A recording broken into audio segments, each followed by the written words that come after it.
యేసుక్రీస్తు నామములో మీ అందరికీ శుభములు. ఈరోజు మనము లోకా సువార్త నుండి ప్రశ్నలు మరియు సమాధానములు తెలుసుకుందాము. 1. యేసు కొండ దిగి వచ్చినప్పుడు యేసును వెంబడించిన జనసమూహంలో నుండి ఒక మనుషుడు యేసును ఏమని వేడుకొనెను?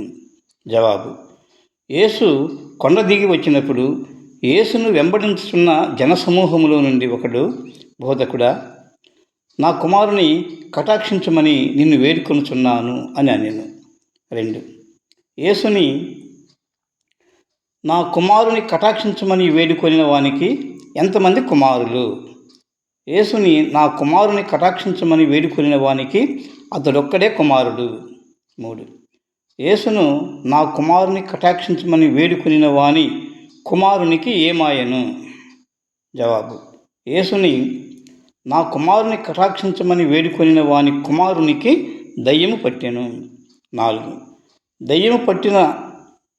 దయ్యము పట్టినప్పుడు తన కుమారుని ఆ దయ్యము ఏమి చేయును? జవాబు: దయ్యము పట్టినప్పుడు అతడు అకస్మాత్తుగా కేకలు వేయును. నురుగు కారునట్లు దయ్యము వారిని విలవిలలాడించుచు గాయపరచుచు వారిని వదలకుండును. 5. తన కుమారుని నుండి దయ్యము వెళ్ళగొట్టమని వాని తండ్రి మొదట ఎవరిని వేడుకొనెను? జవాబు: తన కుమారుని నుండి దయ్యము వెళ్ళగొట్టమని దయ్యము పట్టిన వాని తండ్రి యేసు శిష్యులను మొదట వేడుకొనెను. 6. యేసు శిష్యులు ఆ కుమారుని నుండి దయ్యమును వెళ్ళగొట్టగలిగినా లేదా? జవాబు: యేసు శిష్యులు ఆ కుమారుని నుండి దయ్యమును వెళ్ళగొట్టలేకపోయెను. 7.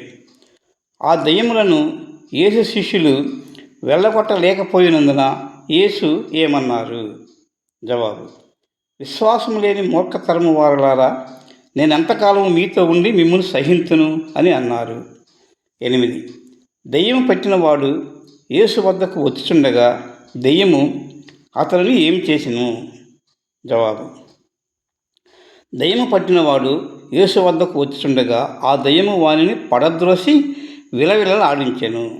9. యేసు ఆ దయ్యము పట్టిన వానిని ఏం చేసెను? యేసు ఆ దయ్యము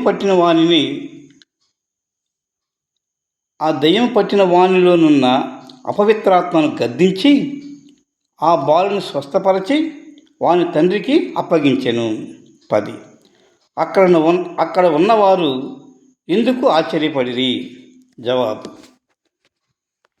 అక్కడ ఉన్నవారు అందరూ దేవుని మహాత్మ్యమును చూసి ఆశ్చర్యపడిరి.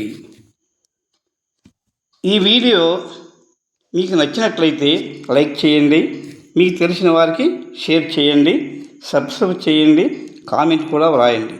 Thank you.